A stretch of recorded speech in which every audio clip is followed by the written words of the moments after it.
Hello, listeners, and welcome to another episode of Subscription Scaled. I'm your host, Nick Frederick. With me today is Lars Helgeson, who is the founder of GreenRope. Lars, welcome to our show. Thank you so much for having me. Awesome. Well, yeah, excited to dive in with you today here and learn more about GreenRope. But let's start at the beginning. Tell us a little bit about yourself and how you came to found the company. Yeah, I started it when I got out of the Air Force. I wanted to have my first business idea was email marketing. And this was way back in the day, back in like the late 90s and early 2000s. Cool. And when it was cool, right? Yeah. It was, at the time it was just it was one of the first platforms that were like it, to be able to do mass communication and, and of course, back in those days, and I mean, there's still not that spam has ever gone away, but, we had to be very cautious about making sure that our users were marketing responsibly. And over the years, as we expanded and grew with our technology and our user base, we learned a lot from our clients and what they really wanted. And then in around 2008, we started to kind of change the direction of the business more towards a CRM. Okay. And what we were finding was that when you have people that are doing marketing and the information that you're gathering and the communication that you're doing through a particular channel isn't well integrated with the rest of the platform, you end up losing a lot. And so if you have a marketing person that says like, I love to do email marketing and look, I have this great open rate, or look at these great click rates or whatever on an email campaign. It doesn't necessarily translate to success in the business. And so really to understand how it fits in the larger context of the business, you have to have all those pieces connected. And that's where we came up with the idea of what we call complete CRM, which is the idea that all these different channels should be unified together. Sure. And I mean, this is back in 2009, 2010 when we were doing this. And back in the day, there really that kind of thinking wasn't around. Now it's fairly common.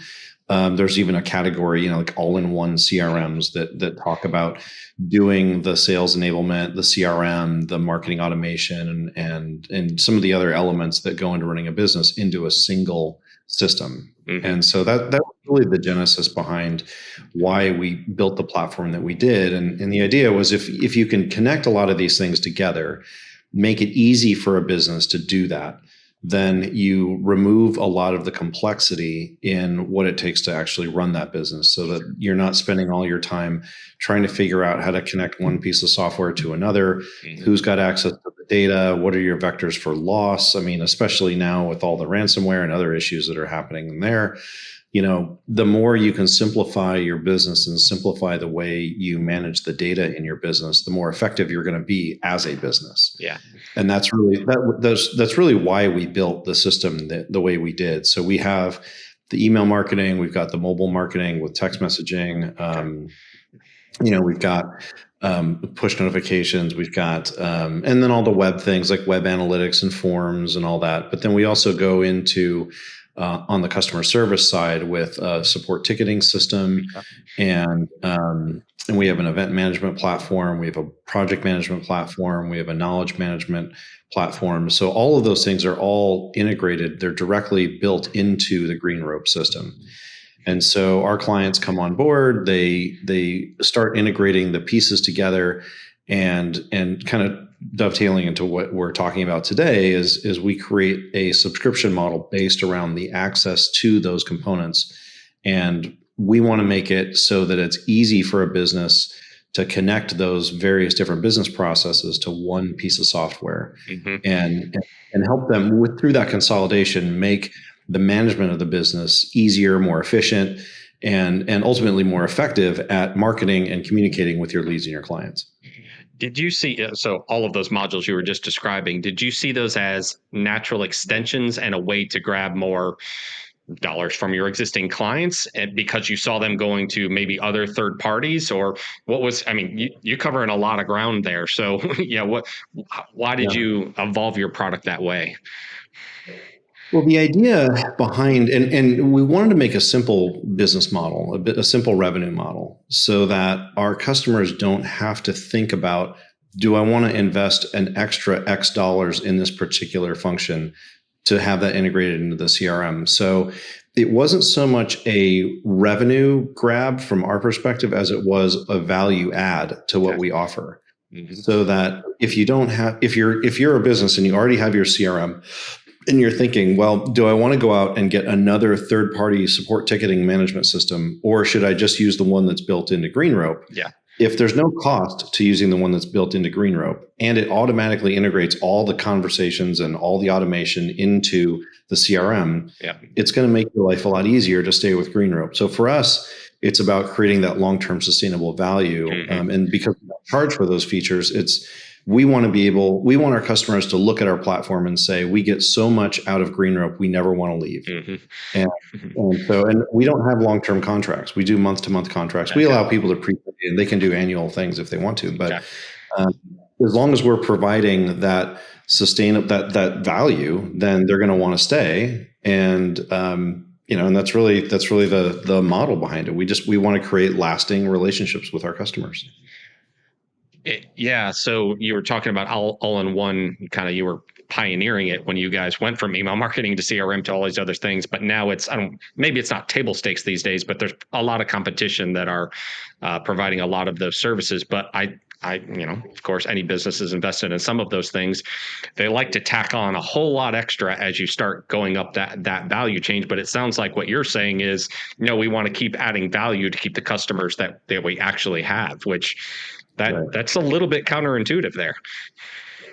Yeah, it's different in the sense that I think a lot of and this is common in the software space, companies they're snapped up or propped up by venture capital or private equity, and it's in a lot of ways it's like, how can we squeeze more money? It's the average revenue, the ARPU, the average revenue per user. How do we squeeze more out of them? And we're not venture backed. I started the company out of my apartment, and have always been privately held. And I came from nothing. I had just some money I'd saved up while I was in the military. So, I had to create a way to build a sustainable business, and it was never about, for us, trying to squeeze our customers to get as much as we could out of them. It was a matter of building a sustainable business. And obviously, it's important for us to make revenue so that we can pay our people and provide a solid product. But I'm not in it to nickel and dime people. And it's crazy because, I read about like Microsoft CRM has like something like a 23-page pricing guide. And we can put our pricing, like if you go to our pricing page, it's literally like it's like that much space on it's super simple, and we feel that if a company feels like we're providing a lot of value, they'll stay with us. And really, that's what motivates me personally. I want our customers to be happy with us. Maybe that's my ego, but I feel like if you're going to be in business, you really, really want to have happy customers. Yeah. So, and I think a lot of it is about providing that long-term relationship so that they know that they're not going to suddenly need to use something and get a big price hike or whatever. It's the simplicity and the value. So, which is, I'm a pretty simple person, and I want our customers to see that as a powerful piece of software that they can figure out and use every day, and and just use it as long as they're going to be in business. Yeah. I think we are philosophically aligned there with continuing to deliver value and just do what's, you build your software to do something, solve a business problem. So if they start feeling that you're not really there to solve the problem, you're there to extract every dollar that you possibly can, then you're kind of always going to be reluctant of what the end game is here, right? Is this just going to continue on forever? And unfortunately, with so much venture-backed SaaS, it's all about growth, right? How do we grow that top line revenue? How do I grow the subscriber base to show as, make my metrics the best they possibly can to drive up the value of my organization? And not that venture capital is bad in and of itself, but that becomes the focus. And I think with subscription more than anything, now you have to continuously deliver more value each month, right? Or there's too many alternatives out there. They have too many other places to go. So, and I couldn't agree with that point more. I think it's worth calling out that, every feature that you add to your platform, whatever, or your product, whatever it is, doesn't necessarily have to mean you need to charge more for it. Right. And I think, I have empathy for the people who are in decision-making positions in SaaS companies, because you have, at the very least, you have two masters between your employees and your clients. Mm-hmm. And so as a leader in that kind of an organization, you have to make sure your employees are happy, and you have to make sure your clients are happy. And sometimes those are at odds, but not usually. Sometimes you get the really cranky customer, or the customer who's very difficult, and you have to almost sort of pick a side and say, is the customer always right? And when you talk to experienced business leaders, the answer is no, the customer is not always right. Sometimes you have to fire bad behaving customers. But then it gets more complicated when you add that third piece, the investor, because then now you're serving three masters. And then I think there's a much higher chance of conflict between an investor, employee, client, that triangle. Sure. It creates more complexity. You have to make harder decisions as a business owner. And, I've heard a lot of people who say, they think that like getting the private equity investment is sort of like the thing that they strive for. And once they get it, then they made it. Mm-hmm. And the reality is that's when your troubles get really complicated. Yeah. Right. And fortunately, since we've never had that, we've been able to focus on keeping our employees happy and keeping our customers happy. Yeah. And keeping that balance in check. And really it's a much simpler issue. And I will take the financial struggles and challenges of being privately held so that I can maintain that allegiance to those two groups and not have to worry about sacrificing that as a result of investment. But that's just the choice that I made. I'm not saying that it's better. That's just a Right.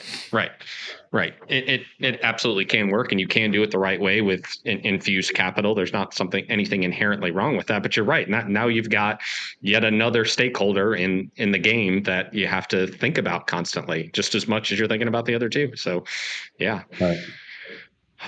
You had mentioned a few minutes ago that you guys basically do everything on monthly based billing, but we'll give discounts for annual. That I don't believe that's necessarily the norm in your space, because I believe others would certainly like to lock you into 1, 2, 3, and sometimes beyond year contracts. So why are you sticking to letting them out anytime that they want? It actually comes back to sort of my own personal philosophy about relationships in general. I don't want anyone to be in a relationship with me if they don't want to be there.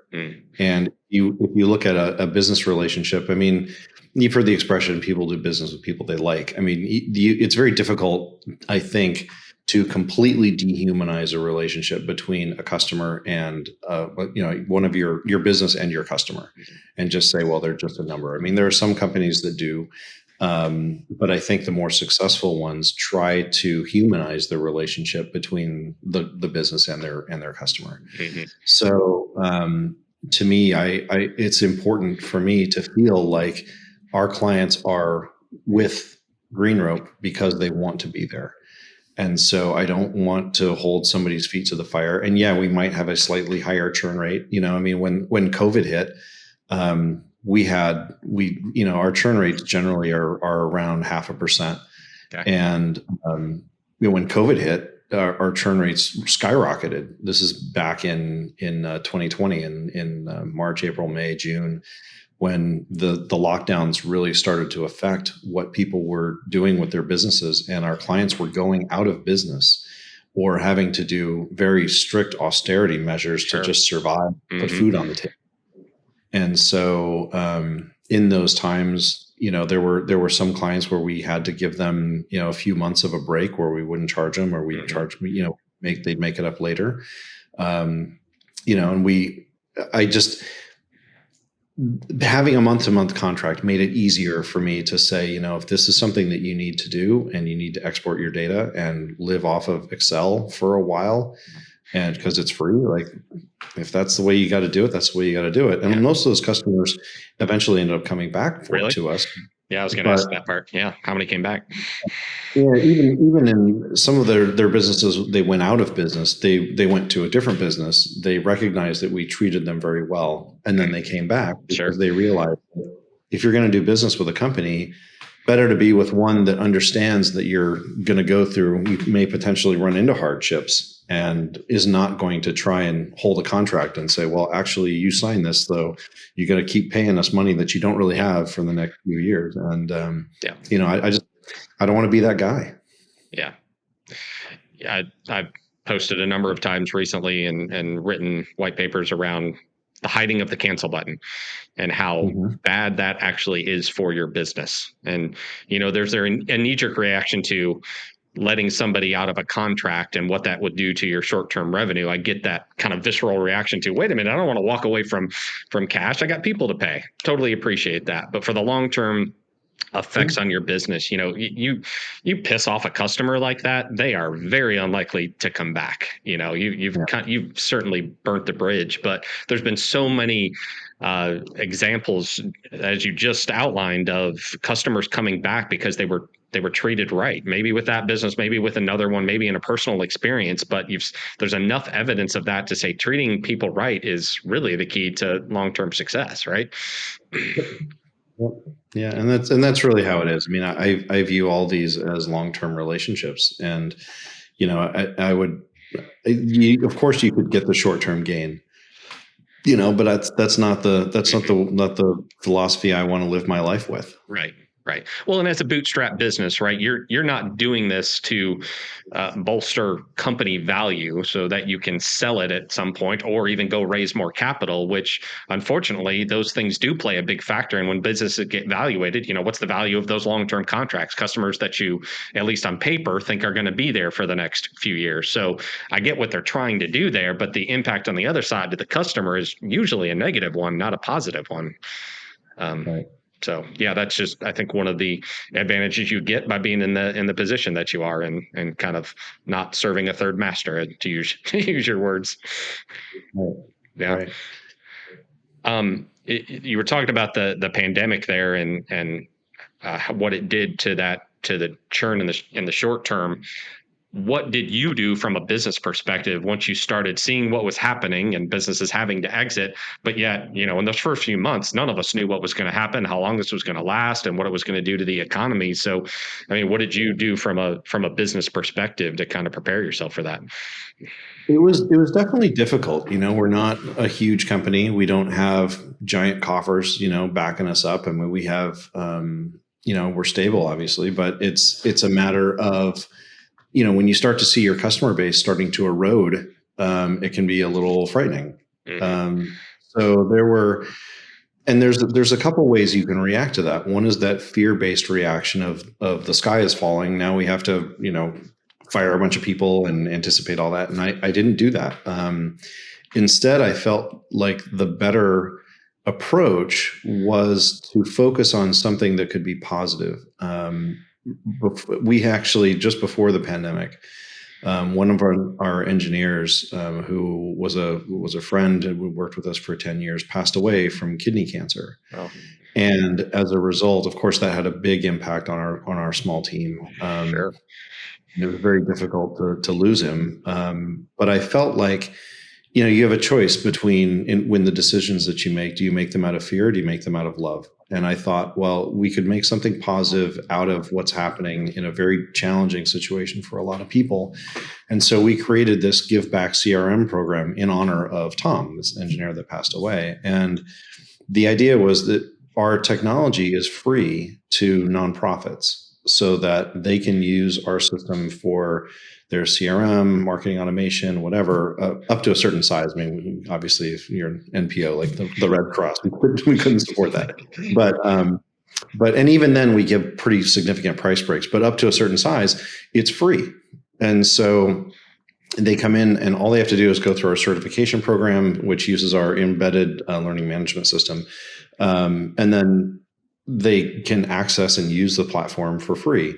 And I felt like, rather than reacting to the pandemic with fear, if we could create something that would build more value for the world around us, that, of course, there's the altruistic side of what we could do to help the nonprofits. But if people talk about this as an available type of a platform for nonprofits, that creates more awareness for who we are. Yep. And that's always been our biggest problem. As a small privately held business, I can't compete with companies like Keep or Infusionsoft or HubSpot or Salesforce that have they're publicly traded, or they've gotten hundreds of millions of dollars of PE, private equity money. Like I'm never gonna have that.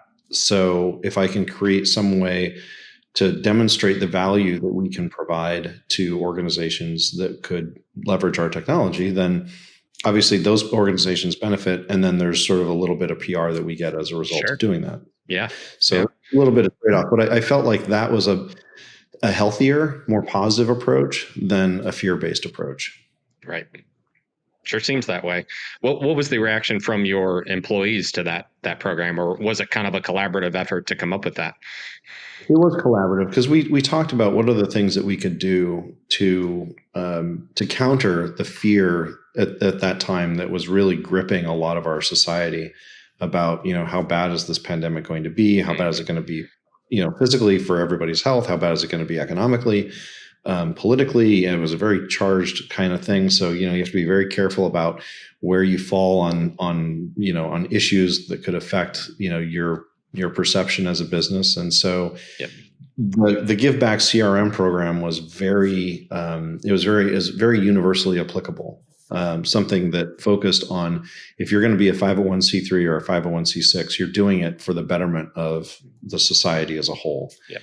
And that's really where we focused our energy. And we have some of our NPOs that they help disadvantaged youth. They help lower social or lower economic status people find healthcare. Things like that were directly impacting the well-being of people in our society. And that's the value, I think, that, what's the value in a life? What are we here for? And I feel like if I can use my skill or whatever as a business owner, coder or whatever, and our team can contribute in their way to help these organizations, and they directly impact helping somebody's life in some way, then I've done something valuable with my life. Yeah. And so that was really the impetus behind that. And, it was a collaborative effort. The whole team we talked through a lot of different approaches, and that's what we settled on. Yeah. Well, not that this would be why you would do something like that, but I'm curious, in today's labor market, where it is challenging to find people and keep people, and we're seeing being called the Great Resignation, whether that's true or not, but just a lot of churn in the labor market. What have you seen from your team? I haven't had churn. I mean, I would say last year there were a couple of people that left because I think they wanted to be part of a bigger company. Okay. They wanted, they felt like, our customer service team is 6-7 people. Mm-hmm. Our development team is 4 or 5 people. Mm-hmm. The marketing team is a few people. And so you can only do so much, growth, I guess, like corporate ladder growth, where you can say, well, I have 500 people that work for me. I'm the VP of blah, blah, blah, right? Like I can't do that. Our company's only 20 people. Yeah. So I think there some people really need to feel that progression in their career to have more and more people working underneath them. Yeah. And which I understand. Sure. I don't mm-hmm. hold any negativity about those decisions, and I fully supported them in their transitions. And so I feel for those people who don't have that drive. I've had people work that have been part of our team now for 12 years, 13 years. And, I'm happy, actually longer than that. I've got one person that's been working with us now for 16, 17 years. Wow. So, and it says a lot. It's our environment, mm-hmm. and I think of my employees the same way I think of my customers, where I don't want them to feel like they're here out of any sense of obligation. Mm-hmm. I want them to be happy and excited and feel like they're contributing and doing something valuable. And if they're not, they should go find something that does. Absolutely. Right. And if that's important to them, more power to them, right? Like that is absolutely what you should do. You shouldn't stay here if that's really, what mm-hmm. you find valuable. I think now more than ever, money's always going to be important. You got to provide for you and your family, but at the same time, people want meaningful work right now. They want to work for a company that they enjoy, the people that they work with, they enjoy coming to work, the type of work that they do, and in some organizations, for a variety of reasons, that either gets lost or just they can't unlock that there. But it sounds like at your organization, you guys are small enough and close knit enough, and treating your customers in a way that they would want to be treated. I mean, that has to be a big contributor to the longevity that you're seeing. I think so, and obviously we all hold each other accountable for the things that we need to get done. But it's not a boiler room, and it's not it's not the kind of environment where I want people to feel like that pressure or the stress of having to, I got to go to work and someone's going to be looking over my shoulder and there's that fine line between allowing people to just be lazy all day and not do anything, and actually work and contribute. And so I think our team has found that it's a good mix where people care a lot about what we do. We care about making sure our customers are happy and making sure the technology is stable and safe and everything, without the incredible stress that you might get from, I remember when I graduated from college way back when dinosaurs roamed the earth, a friend of mine got a job working for Anderson Consulting at the time. Now they're, and so it was just known that you're going to burn out in a few years, and somehow he hasn't actually. He's risen through the ranks and the whole thing. Like the guy's a rock star, but sort of the reputation of everyone that was graduating was like, well, if you get a job at Anderson, they're going to burn you out, and in a few years you have to go do something else. And so it's kind of an interesting take on where you want to take your career and the different kinds of businesses that you can work for. I don't want that. I want my employees to be happy. Yeah, definitely. Well, to right turn here for a second over to your product itself. So we established that you do exclusively monthly billing, but you do have different plans that seem to be largely usage based, right? Based upon the size of the organization and the number of contacts that they need. I guess talk for a little bit about why you feel like that's the right approach rather than feature based. And are there other things that they can add on top of that? Just talk about your pricing structure and why you think that's a good approach.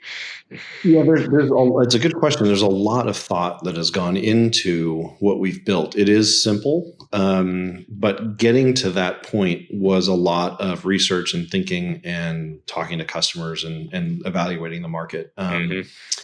Our pricing is almost entirely driven by the number of contacts in the system. Okay. We do not have per user pricing, which is very different from CRM platforms. Right. And primarily that comes from the background that in the first business of email marketing, where back in those days, for a while we charged per email, then we charged per contact. And then when you're trying to marry a marketing platform with a sales platform and put it all under one roof, it gets very challenging when you're looking at, well, how do you create a good sustainable revenue model that doesn't gouge the customer, and that is affordable, but still gives you enough money that you can operate. Yeah. And so we came up with the contact-based model, and there are various breakpoints. And then when you get really big, then it's just a per contact rate. Okay. But we chose a very low entry price point so that we could target startups and smaller businesses. And that's $100 a month for up to 500 contacts. And again, unlimited users. So a user effectively is a contact in the system. Yeah. It's very simple in that regard. And as you get bigger, you add more contacts into the platform, you pay a little bit more. Yeah.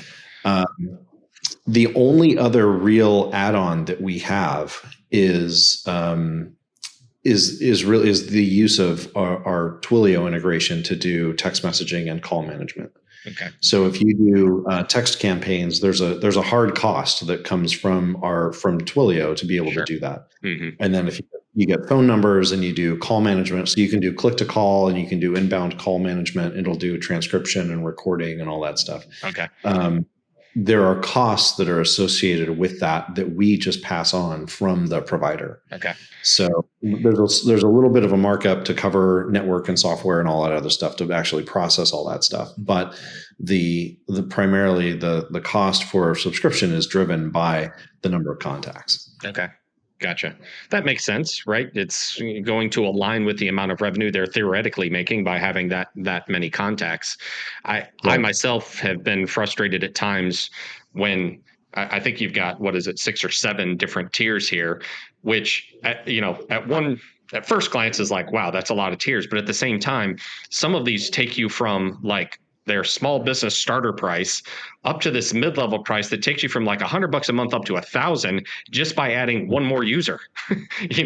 On the business side, it's like, why? Where did you come up with that this tier, that this jump suddenly justifies, X more in dollars? And sometimes it's even automated. You don't even realize it's happening. Like you just add a user to the system, and all of a sudden you get the next bill, and it's like, what in the world happened here? I mean, that lack of transparency, I think, frustrates a lot of people. Yeah, or if it is transparent, it's certainly not something that you as an business owner or a manager really want to be paying attention to. Right. At what point, okay, like tomorrow we're going to add our user and suddenly our subscription rate is going to 10x. Right. You don't want that. No. Right. We have little checks in place so that as people approach those breakpoints, they talk to their account manager and they kind of walk through. Okay, you're at this point. Your price is going to jump up here if you want to add these contacts. So, yep.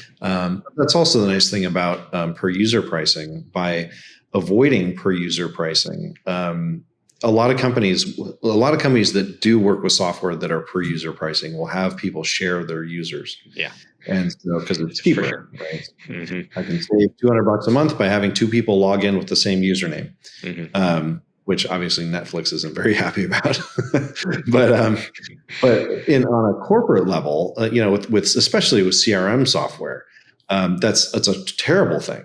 And because you lose accountability. Right. What happens if you have multiple people sharing the same login that log into an account, and then they start doing things like deleting data, moving data, reassigning people to different things, whatever, and then you're like, well, I don't know which of the 5 people that share this login did this. The audit trail is effectively gone at that point. Yeah. Right. And so you really want to. You don't want to create a barrier, in my mind. You don't want to create a barrier to adding users, because it then human nature will cause people to share the users, which then tears down accountability and as you said, the audit trail. So that was a very conscious decision that we made to not charge for users, and that was one of the big ancillary benefits of that approach, is that you don't have to worry about that happening, because there's really no reason to not add the user for every single user that could be accessing your data. Yeah, makes sense. So in terms of payment, you guys are accepting credit card, ACH. Like, how can your customers pay you? Yeah, we do everything. So we can do invoices for big clients. If they want to prepay for a longer period of time, we can do that invoicing. But generally, everyone just does credit card. Okay. And I haven't done it yet, but looking into accepting crypto for payment. Mm-hmm. A thing. Apparently, we're heading that way. Yeah. So yeah, that's on the roadmap, the product development roadmap to help. And to that end, what like countries and geographies are you guys offering the product in? Are you global? Yeah, we're all over the world. Okay. We have, I think we're in 41 or 42 countries now. Wow. So yeah, and we have resellers. So one of the things that we can do is private label our platform, and through or white label, however you want to term it. But you can create it and then create different accounts inside the umbrella of that white label portal, that platform. Okay. And so we've got clients that are those portals, those resellers in different parts of the world. So if someone's in Australia or Europe, or that we've got partners there that have versions of our platform that are skinned for the way they want them. And so they go after their particular vertical, their market, and they say, this is our product, these are our domains. We're completely, the end user can't really see us. Okay. So So that's another approach that we have that allows us to scale out in different markets that are outside the United States. Okay. Now, are those the resellers? Are they true value-added resellers, or are they really, coupling with maybe some other product that they're selling, or are they taking your product and marketing that? Usually it's primarily focused on our market, and the value add really is the services that they provide to go with it. Okay. So as an example, one of our resellers is based in Switzerland, and they do a lot of work in the manufacturing industry. And so they have expertise working in manufacturing. So they'll go into the CRM and they'll set it up in a way that is advantageous and sort of geared around, no pun intended, the manufacturing industry, so that they know how to set up the automation for marketing and for sales and integration with a web shop or an e-commerce storefront, and being able and understanding how manufacturing businesses operate makes it easier for them to set up the platform for those kinds of clients. So the value add in those cases is almost, with our reseller channel, is almost always the industry specific knowledge that allows them to go into that particular vertical with their expertise and their experience and say, we know what works for manufacturing companies. Gotcha. So we're going to go in. And so whether it's manufacturing or it's real estate or it's, we've got law firms or it's, other software companies that focus on other particular verticals. So our partners do that. Was that a sales strategy from the beginning, or how did that come about? It was? Yeah. Okay. Yeah. So we started that a long, long time ago. Actually, the email marketing platform had that too. Okay. We transferred a lot of them over into the GreenRope platform. And so if you go so that's where CompleteCRM.com, that website talks specifically about setting up the private labeled email platform, and how we set up the sort of that multiple where we skin the platform for that particular VAR partner, and then their clients fall underneath there. And so we do a wholesale retail kind of relationship there, okay, where we provide a wholesale rate for each account. And then the reseller can then mark up however much they want. They can mark up their services however much they want. We don't take any of that. It's the wholesale rate is for the platform and the use of it. And if there's additional cost that or additional revenue that they want to generate from their customers, then that's all on them. Okay. So in those situations, do they bill the end client, or do you do it and commission them back? They bill using our platform. So they can either bill using our platform to do that, and then we collect the wholesale rate on our own monthly cycle. Okay. Or they can do all the collections themselves if they want to do it out of band, like out of the separate from the platform itself. Okay. So they have the flexibility. Gotcha. For those, I'm curious because I see this trend becoming more and more popular through your CRM, where they might be using it to manage their customers and ultimately, of course, sell to them. Can they then accept their customer payments through your platform? Yes. Okay. Yes. So we work with Authorize.net, Stripe, and a smaller company called BlueSnap to do credit card payments. Okay. So so they can do that. So our clients can collect payment for events and for storefronts and, charge clients automatically for workflows and all that stuff. And so our resellers have access to the same capability. Okay. And so each of their clients can, for their own separate clients, like if you're a business using, whether you're a GreenRope customer or you're a customer of one of our reseller partners, those accounts can set up their own credit card processing, and they can accept from PayPal as well. So those are all different methods of collecting revenue, and sometimes our clients will do it for events. If they want to charge for attending events, some of them will have online storefronts. We've got a big, one of our big clients is a spray tan company.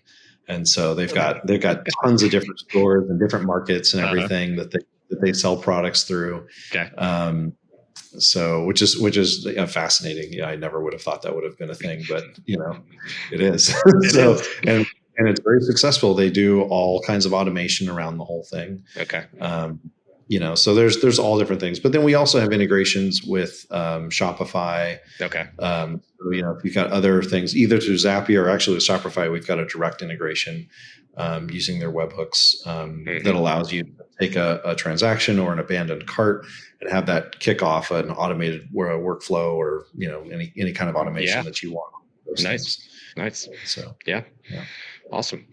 Well, I guess the last question in terms of how you've evolved this platform and all the features and functionality that you've built into it.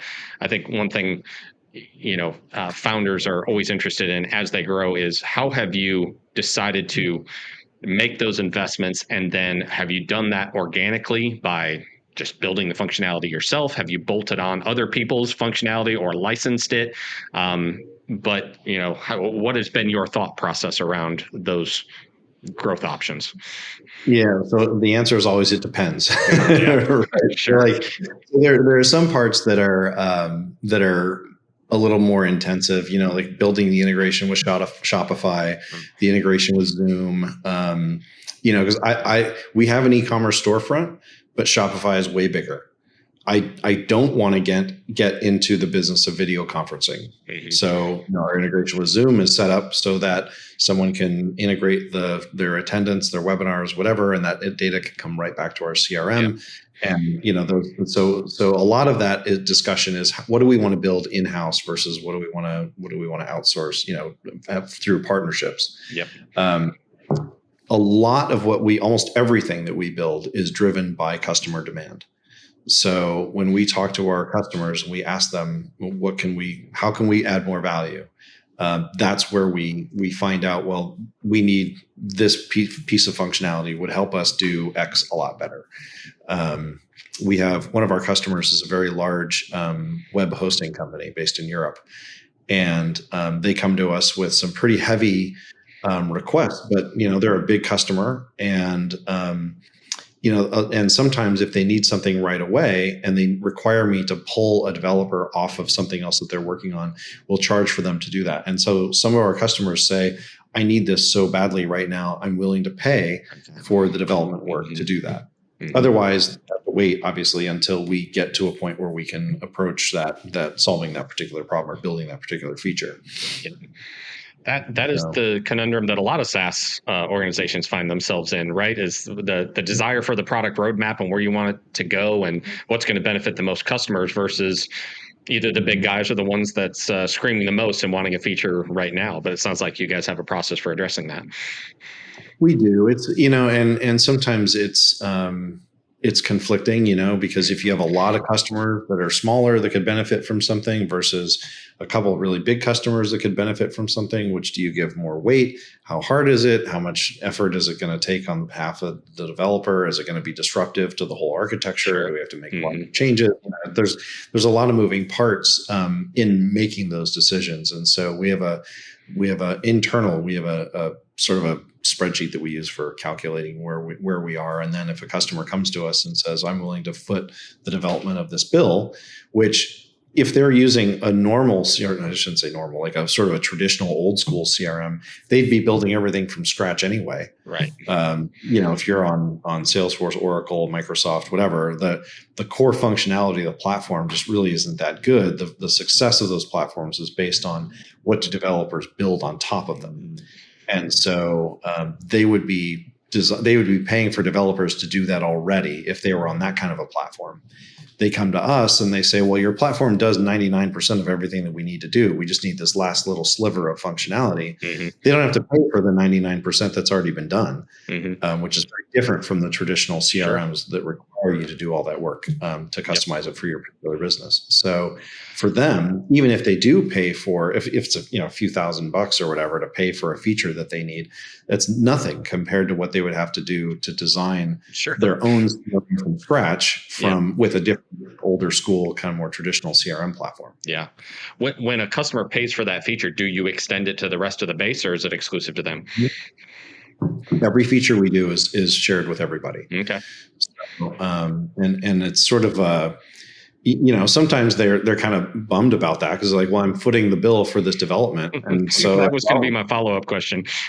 right. But sometimes they're a little irritated by that. But the other alternative is to lock away some piece of technology and something that only they can access. Yep. That from a management perspective, from our perspective of keeping track of the code base and who has access to what, that would turn into a huge spaghetti mess of mess.